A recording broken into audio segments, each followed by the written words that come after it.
प्रशांत किशोर के पास एक ब्रह्मास्त्र है और उस ब्रह्मास्त्र से वो अपने सभी विपक्षियों को, सारे विरोधी नेताओं को, दलों को ध्वस्त कर देंगे। जी हाँ, कुछ ऐसी ही बातें हो रही हैं प्रशांत किशोर को लेकर और इन बातों को आधार मिल रहा है प्रशांत किशोर के इंटरव्यूज से, उनके बयानों से, रैलियों में कही जाने वाली उनकी बातों से। तो कौन सी ये बातें हैं, प्रशांत किशोर क्या कुछ कह रहे हैं बिहार चुनाव की अपनी तैयारियों में, रैलियों में, इंटरव्यूज में, चलिए आपको सब कुछ बताते हैं और इस ब्रह्मास्त्र के बारे में बताते हैं जिससे जनसुराज अपने विरोधियों का खात्मा करने वाली है। बता दें कि प्रशांत किशोर के पिछले कई इंटरव्यूज को देखिए आप, जो पिछले उन्होंने 5-7 इंटरव्यूज दिए हैं, वो लगातार कैसी बातें कह रहे हैं। प्रशांत किशोर कह रहे हैं या तो अर्श पर रहूंगा या फर्श पे रहूंगा, यानी या तो जनसुराज एक तरफा जीत हासिल करेगी बिहार चुनाव में या फिर वो पूरी तरह से फ्लॉप हो जाएगी। बीच का कोई मामला नहीं रहेगा कि 20, 30, 40, 50 सीटें निकल आए। या तो बहुमत मिलेगा पूरी तरह से या फिर बुरी तरह से हार होगी। तो प्रशांत किशोर का ऐसा कहना है। अच्छा, वो एक नई बात और कह रहे हैं। वो कह रहे हैं कि मान लो हमारे 15-20 विधायक भी जीतते हैं तो मैं उनको अपने पास नहीं रखूंगा।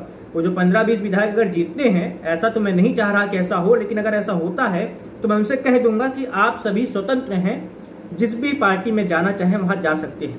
तो ऐसा प्रशांत किशोर का कहना है। तो सवाल ये उठ रहा है कि प्रशांत किशोर के पास इतना ज्यादा आत्मविश्वास आ कहां से रहा है? वो ऐसी बातें क्यों कह पा रहे हैं कि या तो अर्श पे रहूंगा या फर्श पे रहूंगा?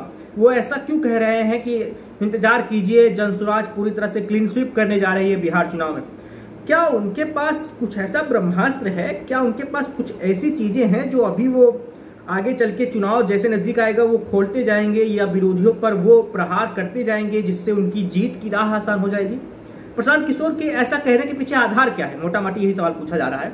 तो ये आधार है उनके 3-4 मास्टर स्ट्रोक। एक वीडियो में इस पर बना चुका हूं, मास्टर स्ट्रोक प्रशांत किशोर के 5।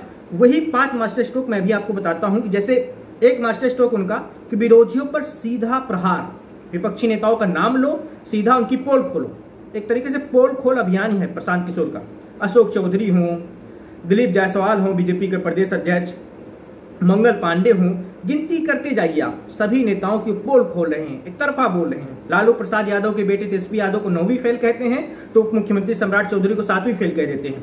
तो प्रशांत किशोर ऐसी बातें कर रहे हैं, मतलब सीधा नेताओं पर टारगेट, और जिन नेताओं पर हमला हो रहा है वो अपना बचाव भी नहीं कर पा रहे। मतलब वो ये बोल रहे हैं कि अरे प्रशांत किशोर तो ऐसे ही बोलते रहते हैं, उनकी बातों का कोई आधार नहीं है। लेकिन प्रशांत किशोर तो ताल ठोक के कह रहे हैं कि भैया मैं जो कह रहा हूँ इसका मेरे पास सबूत है, आधार है, मैं हवाई बातें नहीं कह रहा हूँ। तो प्रशांत किशोर का ये पोल खोल अभियान। अच्छा, दूसरा है वो पलायन का मुद्दा जोर शोर से उठा रहे हैं। सीधा वो अपील कर रहे हैं बिहार के युवाओं से, जो युवा बाहर रहते हैं, सूरत, बंबई में नौकरी कर रहे हैं, कारखानों में या विदेशों में रहते हैं या और राज्यों में रहते हैं, दिल्ली एनसीआर में पढ़ाई कर रहे हैं, रोजगार के सिलसिले में काम आए हुए हैं, उन सभी लोगों से कह रहे हैं कि भैया पलायन के मुद्दे पर ही वोट करो, क्योंकि पलायन सबसे बड़ा मुद्दा है बिहार में। बिहार के हर घर में युवा आबादी बची ही नहीं है, युवा घरों में रह ही नहीं रहे।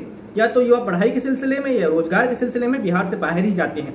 बिहार में सिर्फ और सिर्फ बुजुर्ग बचे हैं जिनकी उम्र 45-50 साल से ज्यादा हो गई है, 60 साल से ज्यादा हो गई है, जो अब काम करने में सक्षम नहीं है, जिनको अब कारखानों में, फैक्ट्री में नौकरियां नहीं मिल सकती। तो वो सब कुछ छोड़ छाड़ के घर पे बैठे हैं और उनके बच्चे जाके कारखानों में नौकरियां कर रहे हैं। कितनी? 10-12-15 हजार की नौकरियां। तो प्रशांत किशोर का कहना है कि पलायन का मुद्दा सबसे बड़ा है, हम चाहते हैं कि पलायन के मुद्दे पर आप लोग वोट करें, हमारी सरकार बनेगी, यानी जनसुराज की सरकार बनेगी तो बिहार में हम फैक्ट्रियां लगाएंगे, बिहार में ही रोजगार देंगे, बाहर जाने की जरूरत नहीं पड़ेगी। तो प्रशांत किशोर की ये बड़ी बात है। अच्छा, एक और बड़ा मुद्दा उठा रहे हैं, वो मुद्दा उठा रहे हैं शिक्षा और स्वास्थ्य का। वो कह रहे हैं कि स्वास्थ्य व्यवस्था बहुत ज्यादा लचर है। बिहार के जितने बड़े नेताओं को देख लीजिए, लालू परिवार से लेके जो भी और भी बहुत सारे नेता हैं बड़े, बीजेपी के, जेडीयू के, उनकी तबीयत खराब होती है तो क्या वो बिहार में इलाज करवाते हैं? नहीं, वो बिहार में किसी भी अस्पताल में इलाज करवाने नहीं जाते। या तो वो दिल्ली जाते हैं या गुरुग्राम जाते हैं या मुंबई जाते हैं या देश के या कोलकाता जाते हैं, लेकिन वो बिहार में इलाज नहीं करवाते। क्यों? क्योंकि बिहार में ऐसे कोई अस्पताल ही नहीं है, इतनी उच्च गुणवत्ता वाला, इतना हाई फैसिलिटी वाला कोई हॉस्पिटल ही नहीं है कि वहां पर नेताओं का इलाज हो सके। तो जब नेताओं का ये हाल है, जिनके हाथों में सत्ता रही है, जो पिछले 3-4 दशक से बिहार के नीति निर्धारक रहे हैं, जो नीतियां बना रहे हैं, जो बिहार के विकास करने के बड़े बड़े दावे कर रहे हैं, वो ऐसे हॉस्पिटल भी नहीं बना पा रहे जहां पर वो अपना इलाज करवा सकें।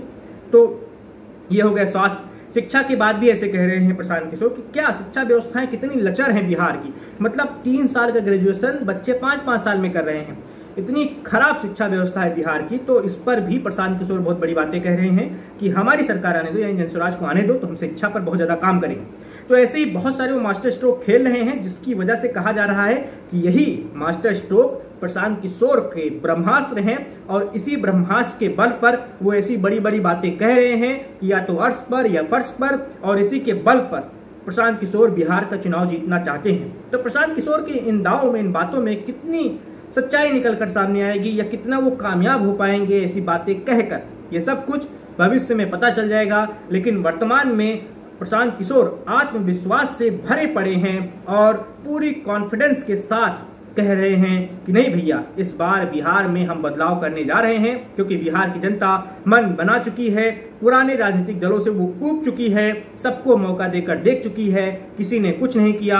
अब सिर्फ और सिर्फ एक विकल्प है और वो विकल्प है जनसुराज और स्कूल बैग वाला चुनाव निशान। जैसा प्रशांत किशोर का कहना है और उनकी टीम का कहना है। भविष्य में क्या होगा सब कुछ पता चल जाएगा।